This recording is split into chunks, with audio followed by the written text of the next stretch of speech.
धीरेन्द्र शास्त्री जी, ये बता सकते हैं कि आप कौन हैं, आप कहां से हैं, आपके पिताजी का नाम क्या है, आपने क्या पाप किया है, आपके साथ क्या होने वाला है? आपकी औकात बता रहा हूँ सर। अब बीमारियां कहाँ ठीक कर रहा है? बाबा तो ये बता रहा है तेरे 4 अफेयर हैं, तेरे 3 अफेयर हैं। Very true. 500 रुपए किलो आटा खरीद लेंगे, 500 क्या 1000 हो जाएगा, 1000 भी खरीद लेंगे। आपकी औकात बता रहा हूँ सर। गोबर आटा नहीं खरीद पाएंगे, गोबर खाएंगे थोड़े दिनों बाद। आज हम इस वीडियो के अंदर खुशबू फैलाने के लिए इकट्ठा हुए हैं। जी हाँ, धीरेन्द्र कृष्ण शास्त्री जी जो हैं, जो हिंदू राष्ट्र की मांग करते हैं, उनकी पोल पट्टी खुल गई है, पर्दाफाश हो गया है उनकी रियलिटी का, और वो भी हमारे एक प्यारे से सनातनी भाई ने ही किया है, तो कितनी गौरवान्वित होने वाली बात है। और मैंने उन्हें बाबा बागेश्वर धाम सरकार नहीं कहा, क्योंकि बागेश्वर धाम से तो हर एक सनातनी की आस्था जुड़ी हुई है। फिर ज्यादा मैं उनके अगेंस्ट बोलूंगी नहीं, क्योंकि उनके जो अंधभक्त है लिटरली कॉमेंट सेक्शन में फुदकना चालू कर देते हैं। तो आप अगर मेरे सच्चे भाई बहन दोस्त बेसिकली परिजन हैं, तो उनको ना रिप्लाई ज़रूर से कर दिया करें। हे हाय हेलो नमस्ते जी, सत श्री अकाल, अस्सलाम वालेकुम। मैं निधि शर्मा इंडिया से, और हमारी एक बहुत ही प्यारी सी मुसलमान हिजाबी लीडर हैं, जिन्होंने जो करंटली पॉलिटिक्स चल रही है इंडिया के अंदर डर्टी वाली, काफ़ी टाइम से इनफैक्ट, उसका खुलासा कर दिया है। जी हाँ, स्पष्ट शब्दों में पूरे देश को एक बहुत ही संगीन मैसेज दिया है, वो भी हम इसी वीडियो में रिसीव करेंगे। और हमारे और भी सनातनी भाई ना हिंदू मुस्लिम एकता भाईचारे की बात करते दिखाई देंगे, क्योंकि that's what our India is. Bharat महान है क्योंकि यहाँ पर सदियों से हिंदू मुस्लिम सिख ईसाई जैन बौद्ध और सभी कम्युनिटीज के लोग साथ में प्यार से भाईचारे से रहते रहे हैं, और आगे भी ये सिलसिला जारी रहेगा। और हाँ, वीडियो के अंदर ज्यादा बदबू पांडे को तवज्जो नहीं दी गई, क्योंकि उसका roast is a complimentary in this। Dhirendra Shastri ji, ये बता सकते हैं कि आप कौन हैं, आप कहां से हैं, आपके पिताजी का नाम क्या है, आपने क्या पाप किया है, आपके साथ क्या होने वाला है? अच्छा, आपकी औकात बता रहा हूँ सर। अब बीमारियां कहाँ ठीक कर रहा है? बाबा तो ये बता रहा है तेरे 4 अफेयर हैं, तेरे 3 अफेयर हैं। Very true. आंखों पे अगर अंधभक्ति का पट्टा लगा हुआ है, तो एक काम करिए, इस अंधभक्ति के पट्टे को हटा के आप सच्चाई सामने लाइए। तो इसको ये नहीं पता था कि मेरा भाई बिगड़ेगा? भविष्य जान रहा है ना, तो पहले जान लेता। 500 रुपए किलो आटा खरीद लेंगे, 500 क्या 1000 हो जाएगा, 1000 भी खरीद लेंगे। आपकी औकात बता रहा हूँ सर। गोबर आटा नहीं खरीद पाएंगे, गोबर खाएंगे थोड़े दिनों बाद। क्या ये तन से कपड़ा बिक जाए, ठीक मांग के ही वोट देंगे भाई। शायद हमें लगता है बवासीर की बीमारी है। नहीं, उससे भी कोई गंभीर इनको दर्द बहुत है, लेकिन बता नहीं पा रहे हैं, इनको पीड़ा बहुत है। आगे स्वाद स्टार्ट करते अच्छा, एक हैं। बात बताइए, माइंड रीडर होते हैं, ठीक है, वो फिर भी आपके बारे में पूछते हैं कि आपका फेवरेट कलर कौन सा है, या फिर उनसे आपसे बहुत सारे सवाल करते हैं। भीड़ में बैठे वो धीरेन्द्र शास्त्री जी ये बता सकते हैं कि आप कौन हैं, आप कहां से हैं, आपके पिताजी का नाम क्या है, आपने क्या पाप किया है, आपके साथ क्या होने वाला है?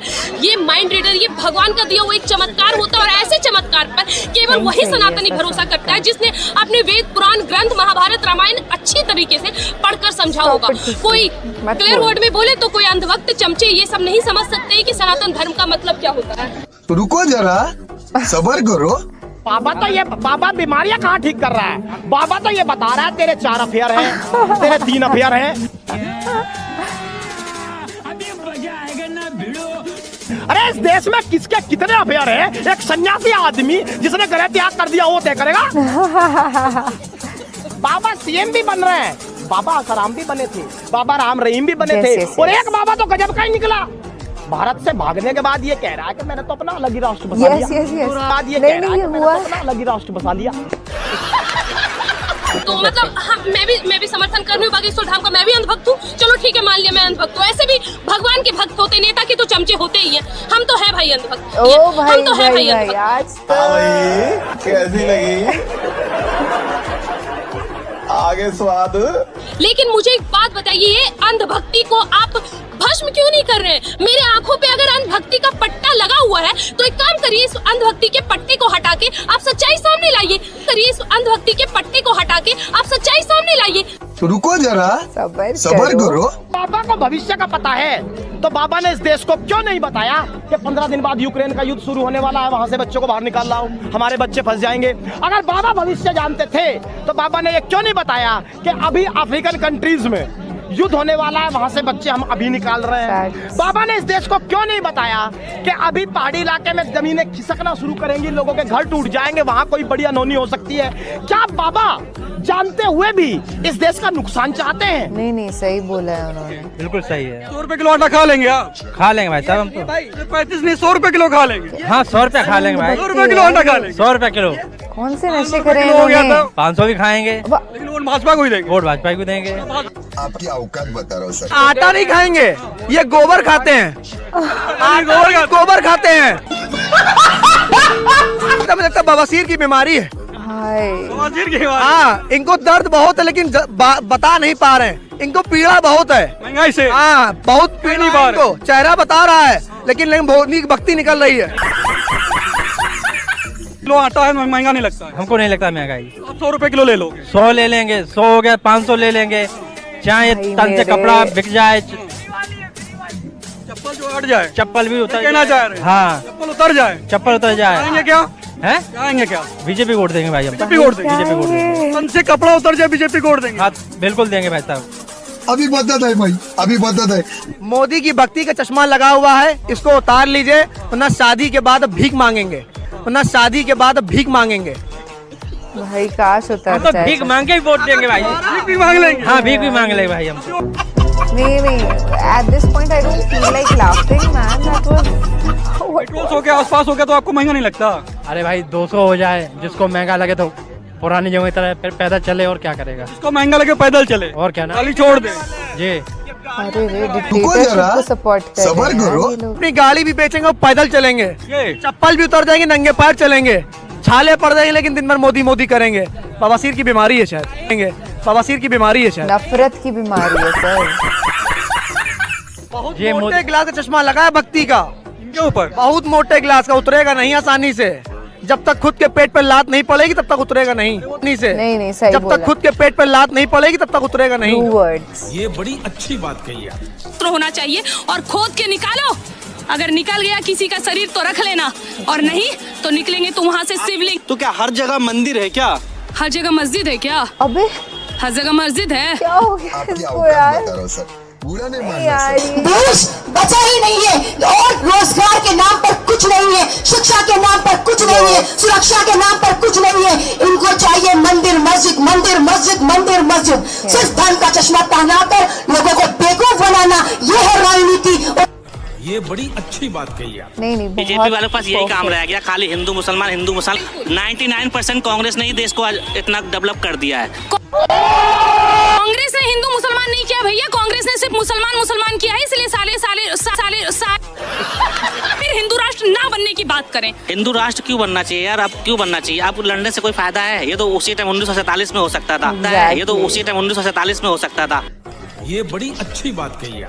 अब समझिए आप क्या कहते हैं, पाकिस्तान में हिंदुओं के साथ अत्याचार। अरे भैया ये पाकिस्तान नहीं है, ये हिंदुस्तान है। हिंदुस्तान की राजधानी दिल्ली है और ये हिंदू की बेटियां हैं। जब भारत का प्रधानमंत्री हिंदू, राष्ट्रपति हिंदू, मुख्यमंत्री हिंदू, राज्यपाल Hindu, DGP Hindu, police commissioner Hindu, SP Hindu, SI Hindu, तब हिंदू बेटियों को इंसाफ नहीं मिल रहा है। आजादी के 75 साल यानी अमृत महोत्सव काल में एफआईआर तक दर्ज नहीं हो रहे। ब्रजभूषण शरण सिंह के जगह पर कोई मुसलमान का नाम होता, कोई कमरुद्दीन होता, कोई अब्दुल होता, कोई रहमान होता, तो इनके नाना क्या करते थे, दादा क्या करते थे, इनके परदादा क्या करते थे, ये पाकिस्तान से क्या कनेक्शन है, इनका पीएफआई कनेक्शन क्या है। आरएसएस के लोग इसी सड़क पर ऐसे ऐसे रेंग रहे होते, घुटने के बला। मीडिया भी नागिन डांस रही होती। नहीं वो सही कह रहे अब हैं। इनको बिलबिली लगी हुई है। अब ये तड़फ रहे हैं। क्यों तड़फ रहे हैं मैं आपको बता दूं, क्योंकि तो सनातन का बच्चा जाग चुका है।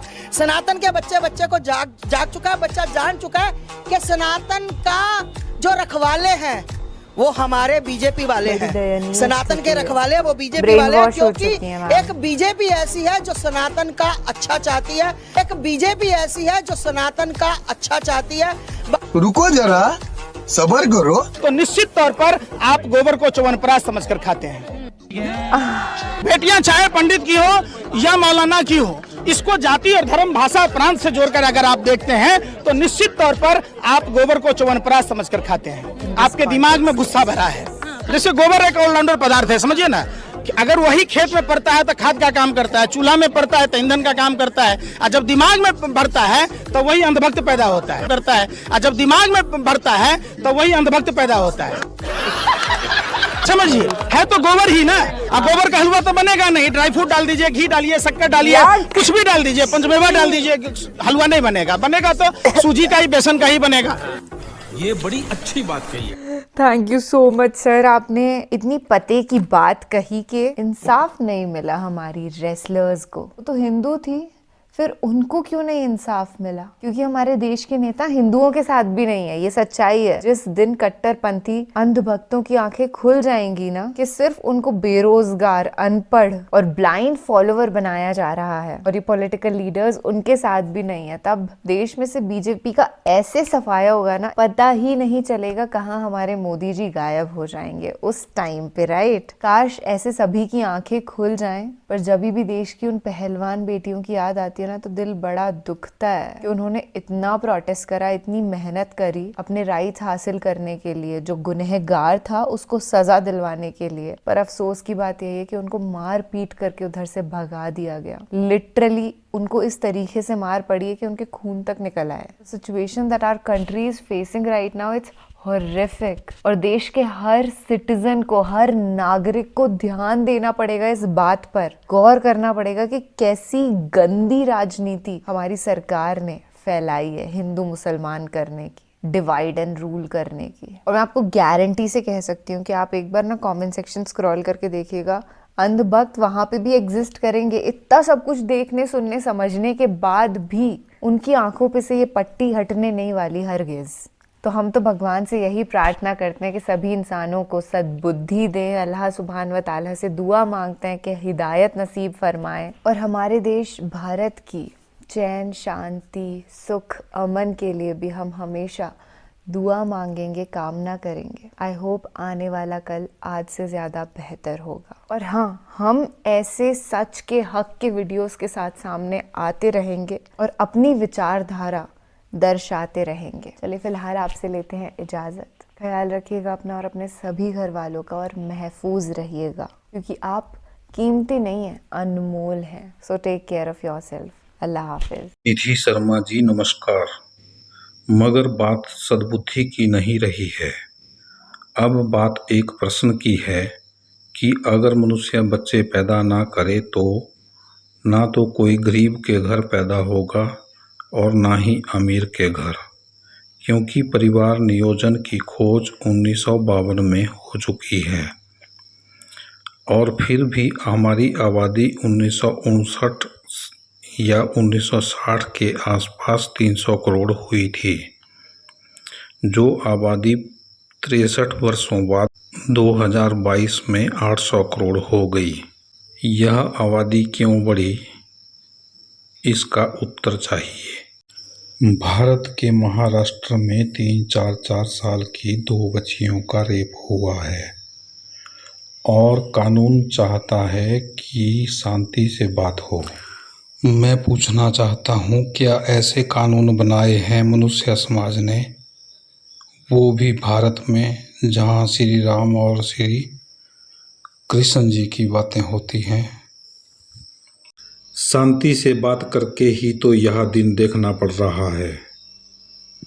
शांति से बात वही कर सकता है।